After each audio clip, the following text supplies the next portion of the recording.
This is Northern Light for Thursday, August 20th. Good morning. I'm Monica Sandreski. And I'm Catherine Wheeler. A new program in Johnsburg is helping the community's older residents make a few home improvements so they can stay in their homes as they age. We're going to do all of the projects that we possibly can. Those little tiny things that are barriers today, we want to take those barriers away. Also on the show, we go to Champlain, where a paramedic says the hectic moments keep him thinking on his feet. I definitely get humbled sometimes. My coworkers are also great, so anything I maybe forget on scene, they'll remind me and we'll get the job done. And a Plattsburgh children's book author and illustrator's latest book shares some things you might not know about the singer Cyndi Lauper. All that's coming up on Northern Light. Stick with us.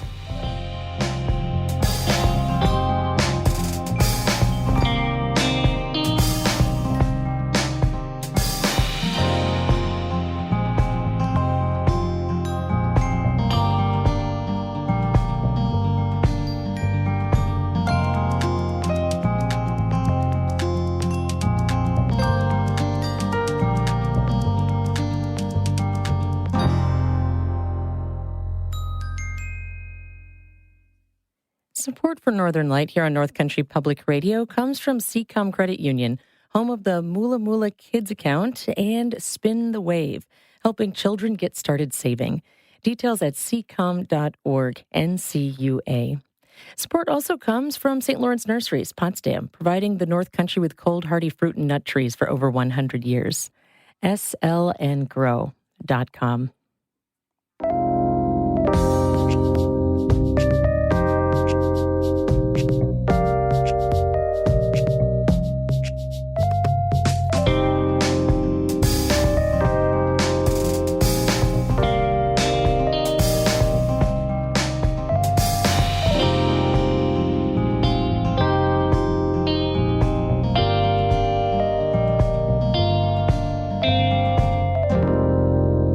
This is Northern Light. I'm Monica Sandreski. And I'm Catherine Wheeler. Communities across the Adirondacks are getting older. And as residents age, many find their homes can be harder to navigate. The homes are old too, and not built for mobility needs. Last year, the town of Johnsburg in Warren County launched a pilot program to help seniors make their homes safer.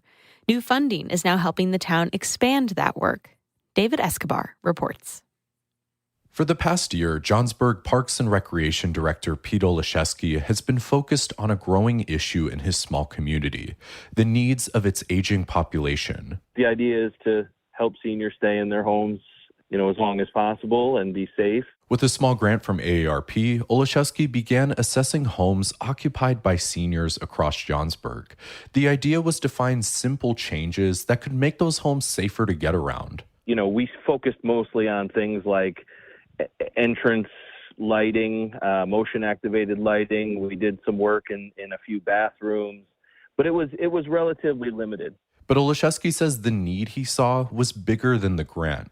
The town had just $2,500 to work with. Not enough, he says, for some larger projects, like remodeling a bathroom or fixing electrical problems. So Johnsburg applied for more funding. This year, the town received $15,000 through the AARP Home Fit Grant Program. Town Council member Mindy Prinninger leads Johnsburg Senior Citizen Advisory Committee. She says the larger grant means the town can take on more projects, even ones that were out of reach the first time around. We're going to do all of the projects that we possibly can. Those little tiny things that are barriers today, we want to take those barriers away. The town is also stretching those dollars by recruiting volunteers to help with the work, and some local businesses are donating or discounting building materials. Prinninger says seeing that kind of support has been just as meaningful as the improvements themselves. I think that the value just far exceeds the money value. It's the goodwill, the feeling of community. On the very basic level, it's serving the residents who have lived and worked and thrived in Johnsburg, for a long time.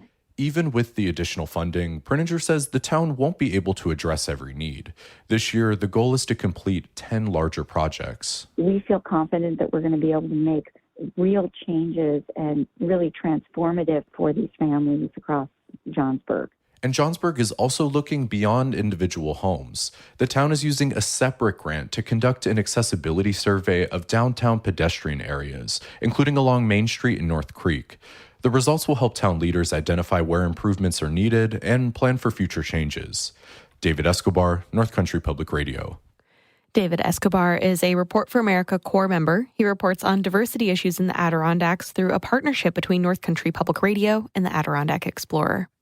A new legislative scorecard details how every New York State lawmaker voted on key environmental bills this year. Kimberly Izar reports for the New York Public News Network. The report by environmental justice group Environmental Advocates New York ranks every New York senator and assembly member against their environmental records during the latest state budget. Vanessa Fagins-Turner, executive director of Environmental Advocates New York, says she hopes the public uses the scorecard to hold their elected officials accountable. Legislators have a power that the rest of us mere mortals don't have. They can vote. And what we do with our scorecard is track how everybody we elect to office to serve in New York State uses their vote to protect and conserve our environment, our water, and our clean air and climate. The report released on Monday comes after Governor Kathy Hochul weakened the state's landmark climate law earlier this year.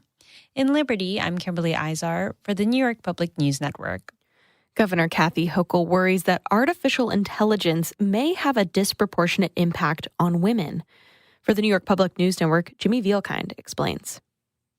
The Democratic governor is checking in with the commission about how AI affects job prospects. And she says that 84% of the jobs most likely to be changed or eliminated by evolving technology are held by women. Molly Kinder studies AI impacts and recently left the Brookings Institution think tank. She sits on Hochul's commission. Think bookkeepers, claims processors, secretaries, school office staff, medical coders. These jobs are overwhelmingly held by women, which is why we're having this conversation. And they're bedrock to communities like the one I grew up in. Hochul is asking the commission what state laws should change to deal with AI disruption. She plans to announce her proposals around the start of the new year. In Albany, I'm Jimmy Vielkind for the New York Public News Network. And 4 upstate New York counties have reported measles cases over the past week. Allegheny County in western New York confirmed yesterday that 3 individuals were infected with the virus and 14 others were presumed to be infected. Steuben, Seneca, and Madison counties each recently reported 1 case. Erie County reported 2 measles cases in early June. Measles is a highly contagious virus that can cause severe illness or death. The Centers for Disease Control and Prevention declared measles eliminated in the United States in the year 2000, but dropping vaccination rates are now threatening that status.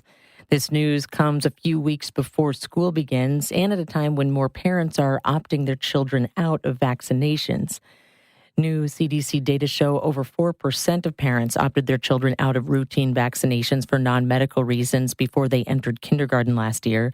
That exemption rate is an all-time high. This is NCPR.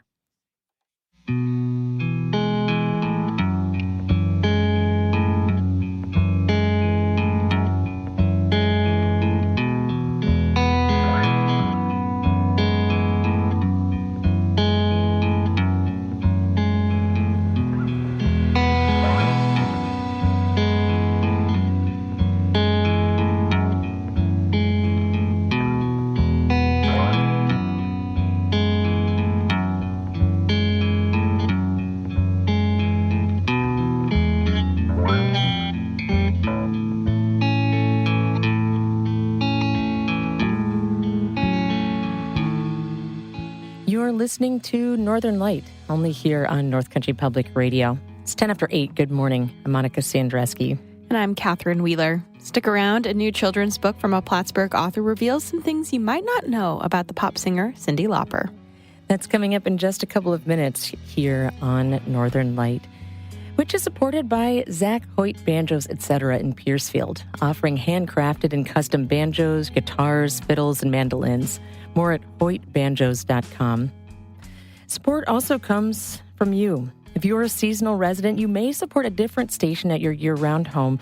But in the summer, North Country Public Radio is your source for news and music and a connection to the North Country. Before your stay is over, make a donation in support of your summer station and consider selecting an NCPR t-shirt, ball cap, or mug to remind you of the North Country all year long.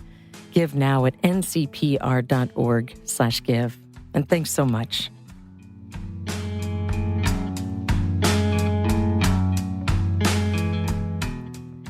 Music from Pencil Dive out of Saratoga Springs.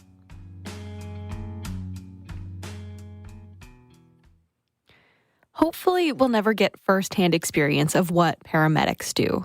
Today, a young paramedic in the Champlain Valley explains what it's like to be a first responder. Kainat Beg brings us this North Country at Work story from Champlain. 29-year-old Riley Cushing says that riding the ambulance, lights and sirens blaring, is his favorite part of being a paramedic.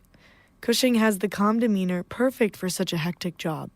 I just want people to know that we do more than just driving the ambulance.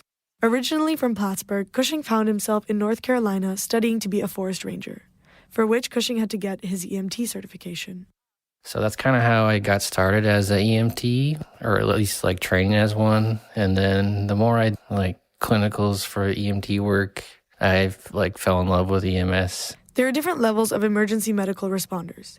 EMTs can take vitals, advanced EMTs can start IVs and administer medication, and finally, paramedics are able to do it all. Like starting out as an EMT, you're mainly put with a paramedic, and your job is just to like help them. Like you feel like you can do more, but I enjoyed helping the paramedic. He enjoyed it so much that he went to paramedic school. His time as a paramedic in North Carolina was intense. He worked 24-hour shifts where they could get upwards of 18 calls a day. In North Carolina and here, like there's just a lot of poverty and drug addictions and a lot of violence, unfortunately. I didn't really realize that before I started EMS, and then doing this job, you kind of deal with like the worst of society sometimes and at their darkest hours. After 8 years in North Carolina, Cushing missed home. He decided to move back to Champlain. Now, instead of 24-hour stints, Cushing works 8-hour shifts at Champlain Valley Physicians Hospital. So you'd be surprised. It's usually not like anything super like dire. We go to a lot of like nursing homes, and older people have, a whole list of things that they're going through. Also, for some reason, older people really like to talk to me, so I really enjoy that. There are still many hectic moments where paramedics have to think on their feet. Doctors will usually like specialize in things, and they're like really good at that one thing. But as like an EMS professional, you kind of have to do like a whole wide variety. So sometimes like the very niche stuff I kind of get nervous about, like pregnancies and stuff like that. Fortunately for Cushing, if he doesn't know, his team does. I definitely get humbled sometimes. My coworkers are also great, so anything I maybe forget on scene, they'll remind me and we'll get the job done. First responders only care for patients until they're dropped off at the hospital. This isn't easy for Cushing. And sometimes you don't even hear from those patients again, which can be hard. For Cushing, it's important to follow up. Thankfully, since our EMS agency is hospital-based, we are able to talk to the doctors and nurses there a lot, and we can get more of what happened to them. When we're doing our documentation, we can request an update on the patients, which is really nice. Paramedics don't always deal with happy endings. Those experiences are much harder to forget. Definitely some calls that have stuck with me, and I still have nightmares quite a bit from that. Cushing manages with therapy and support from family and friends. Seeing his work make a difference also motivates him to keep going through the tough times. We're always there to help. If you need us, you call us. The life of a paramedic is hectic to say the least, but amidst the chaos of it all, Cushing has found his passion in helping others. For North Country Public Radio's North Country at Work project, I'm Kainat Beg in Champlain. This story was recorded at a public collection event in Champlain. It's part of North Country at Work's Next Generation project, which highlights stories from the region's young workers. If you have a story in mind, we want to hear it. Just text the word NEXT to 315-978-6277. You can also email us at work@ncpr.org.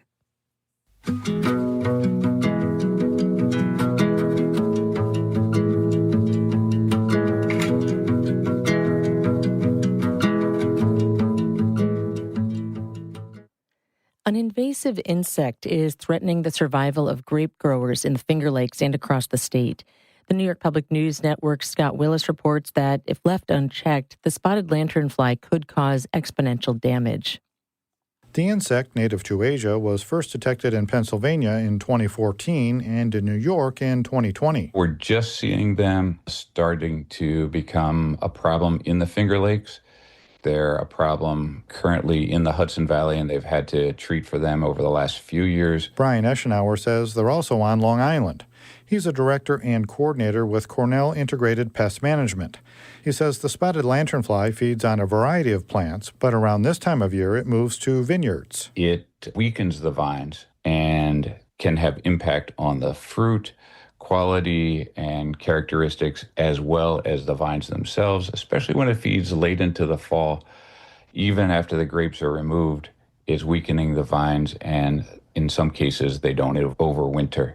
So in the following spring, they don't come back. On the first year, Pennsylvania researchers found out that there is no decrease in yield, but there is a decrease in the quality of the grapes. Alan Pinto is a Cornell research associate with a specialty in agriculture economics. And on the second year, they found out that there is a decrease in quality and quantity. He says over 3 years, economic damage could cost the industry over $14 million. Eschenauer says natural predators keep the spotted lanternfly in check in Asia, but not so in New York. Without those predators to feed on it, the populations explode, and that's what we're seeing. So what can vineyards do? Alan Pinto says pesticides work, but they're pricey. They're doing 2 to 3 more during the season and 1 or 2 after the grape was harvested. So we include some cost for that, and it could be $200 more per acre. He says that doesn't include the cost of labor or soaring fuel prices.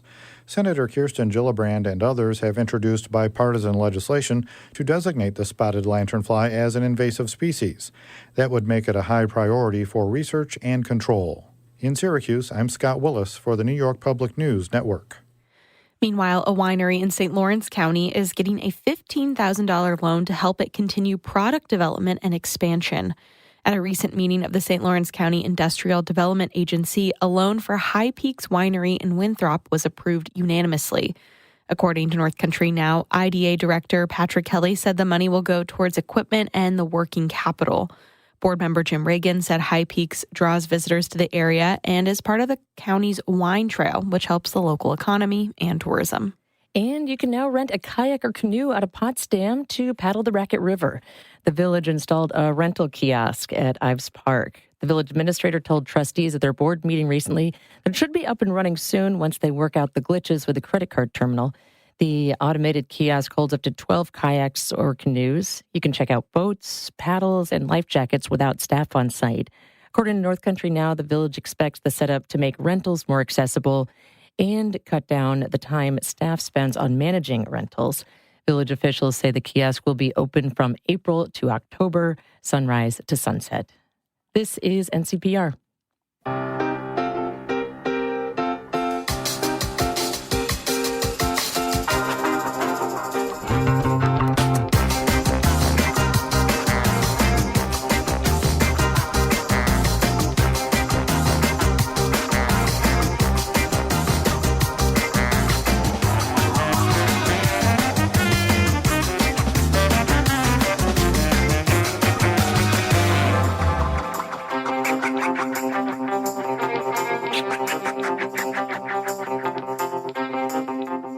You're listening to Northern Light here on North Country Public Radio, which is supported by the Glenn Carroll Pearsall Adirondack Foundation, now accepting grant applications from Adirondack not-for-profits until August 31st. Details at pearsallfoundation.org. And from the Adirondack Council, celebrating 50 years of protecting clean water, clean air, wildlands, and vibrant communities in the Adirondack Park. AdirondackCouncil.org. Good morning. I'm Monica Sandreski. And I'm Catherine Wheeler. Stick around after the show for Bird Note, coming up at 8:42. With our eyes to the skies, sunset in Lake Luzerne is at 7:50 tonight. And if you have a chance to look up to the sky this evening, the moon is a waxing gibbous at 55% of full. You've got a beautiful day ahead of you today. Partly sunny skies this afternoon, decreasing humidity for the next couple of days. Highs expected to be around 70 degrees in the Adirondacks, in the mid-70s in the valleys, and highs around 80 degrees expected in Glens Falls and in Saratoga Springs, with lows in the 40s and 50s overnight. So do enjoy this beautiful weather. At last check, it was 60 degrees in Lowville, 59 in Saranac Lake, 67 degrees already in Plattsburgh, and 16 degrees in Gananoque. Plattsburgh children's book author and illustrator Amy Guglielmo writes about remarkable girls and women. Her latest book shares some things you might not know about the singer Cyndi Lauper, who is not only a world-famous pop singer, but also a passionate advocate for civil rights. Yes, the book is called Like a Rainbow, the colorful story of Cyndi Lauper. Guglielmo joined the Northwards podcast to talk with Mitch Teich about Lauper's connection to the North Country and why she loves writing books for kids. In fairness, I mean, I'm a dyed-in-the-wool Gen Xer, so I remember hearing Cyndi Lauper for the first time when I was in middle school or high school, and yet in those 32 pages, I learned so much more about Cyndi Lauper than I'd ever known. And same. So my writing partner in this book, Jacqueline Torville, she and I grew up in Plattsburgh, New York. We were 80s kids. We loved Cyndi Lauper as kids, and we really thought she deserved a book about her because she's such an ally. She's so special. She's so of her time, but also timeless. And I think the fact that kids know her music and they know, every time I read the story, I put on Girls Just Want to Have Fun, and they're like, don't turn it off. We're dancing. We're having fun. We're all invited to Cyndi's party. So I think it's really fun that they know it. I think it's great their parents and grandparents know Cyndi, and it's something like very family friendly. And then the other thing that's so interesting about Cyndi is her connection to the North Country. I had no idea. I know, and Vermont, and I know. And I think that's what's so special, going to Vermont schools and New York schools and seeing the kids that say, those are the Adirondack Mountains, and this is Cyndi in Vermont. And she discovered art here. How cool is that? Yeah, and why have I not had her on Northwards to talk about that? She received an honorary degree at Johnson State a few years ago because she never graduated. And also, for me as an artist, she started as an artist, as a painter. And I didn't know that about her. It all makes sense, right? It all makes sense that she's a work of art, her dress and hair and jewelry and her music, but the fact that she is a painter, a trained painter, is so cool. I think about my bookshelves at home, and I am somebody who has a hard time divesting any of my book collection. Even though there are many, many, many books on my shelves that I've only read once or sometimes less than once, but I always like to think I might read them again. Whereas with a kid's bookshelf, there are books that young people have read 135 times, right, and still aren't. Yeah, and parents too. Exactly. Do you feel any more pressure as an illustrator and as a writer when you know the person who's reading your book might spend, what adds up to a week of their lives with that book? I do, and I also sometimes apologize to parents because I'm like, I have this book. There's one book that it goes through a day, and it's what a busy day. So they walk around, the kids all day are saying, what a busy day. I'm sorry, I will keep writing new books, but they go back to some of the ones that are funny that way. Well, there's a Japanese term for, just hoarding books and keeping books around, and I think with children's books here, I don't have any children. I'm a children's book author, but I'm looking around my house right now, stacks of books everywhere. And I love going back to books. And as a kid, books connect me to the person who gave me the book. I know my grandmother gave me certain books. I know a friend gave me certain books. I think the idea of going back to books, and as an adult, there are some books that I've read in certain places, and when I go back there, I reread them. I think rereading is great. But the best thing is like the first time you read a book and it's a surprise. I think there's a little bit like the novelty is great, but for kids, the understanding and the second reading and getting layers. And as a teacher, I would do author studies and I would choose the books, of course, and they would say my favorite books. And I'd get to some pages and I was like, oh, this is my favorite page. And the kids thought the book said that on that page because they were learning the book. And I said, oh, it doesn't actually say that.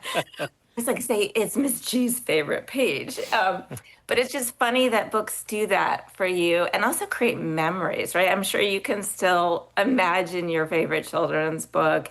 And then it's different as adult, I think, discovering the new books and the new authors and the new favorites and the new classics. I'm sure the books you read with your daughter 20 years ago versus the books that you read as kids are very different. Books are shorter. They're kind of sassier and funnier and more reverent. And I think, and kids are sophisticated. They get it. They get humor that we don't get. So I think you have to be very thoughtful as an author and illustrator and make sure there are layers. I always ask kids when they read one of my books, what's this book about? And they'll say the person and they say, what else is it about? And what else do you see? And what else do you learn? And what else? And they tell me things that I didn't even plan or realize. I'm like, great. Can you come on the road with me and tell everybody? But it's amazing to see how kids make connections and the connections that they make. And I think books and characters, the connections, like kids seeing themselves in books, learning about other people, so important, especially in this world that we live in that is very digital, to have exposure to lots of different people and things and ideas. Amy Guglielmo is a Plattsburgh-based children's book author. Her latest book, Like a Rainbow, The Colorful Story of Cyndi Lauper, is out now. She spoke with Mitch Teich on the Northwords podcast.